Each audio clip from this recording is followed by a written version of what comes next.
Tol, ito nga pala yung pagkain mo. Pasensya na, bago lang ako kasi may pasok pa ako eh. Kumain ka muna.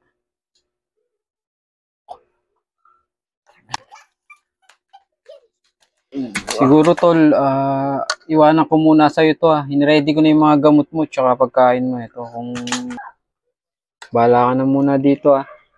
Bale, naka-ready na yung mga gamot mo dito. Papasok pa ako sa trabaho kasi malilate ako eh. Sige tol, bahala ka na muna dito. Pasok na ako.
Oh,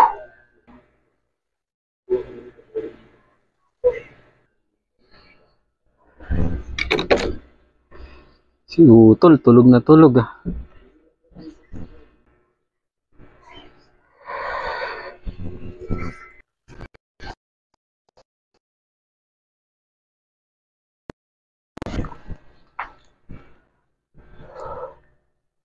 Grabe, ang linis dito ah. May pagkain. May pagkain na rin ah. Talaga si Utol ang may gawa nito. Ang tigas talaga ng ulo ni Utol. Sabi ko, magpahinga lang siya eh. Pinilit pa rin niya. Grabe talaga, si Utol. Yeah.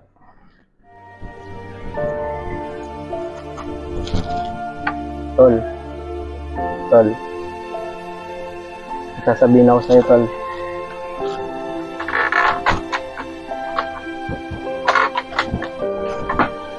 Grabe ka talaga, Tol. Sabi ko sa'yo, magpahinga ka lang. Alam mo naman na may karamdaman ka eh. So talaga, Tol.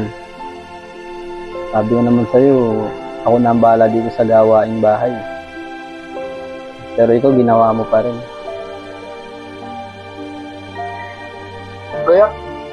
Kaya ko gumawa yan eh. Kaya ko yan.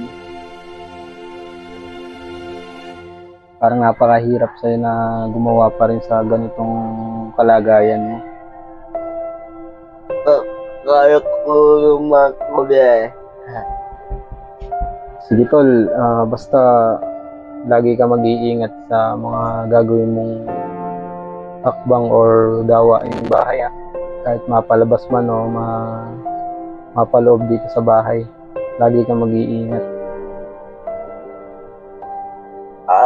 Ayoko kasi nung dapat ka sa kawang bahay. Kaya kaya kuya. Ikaw talaga. Ito lagi mo tatandaan ang kahit sang ang gulo kapatid kita. Hindi kita ikakahiya. Talaga,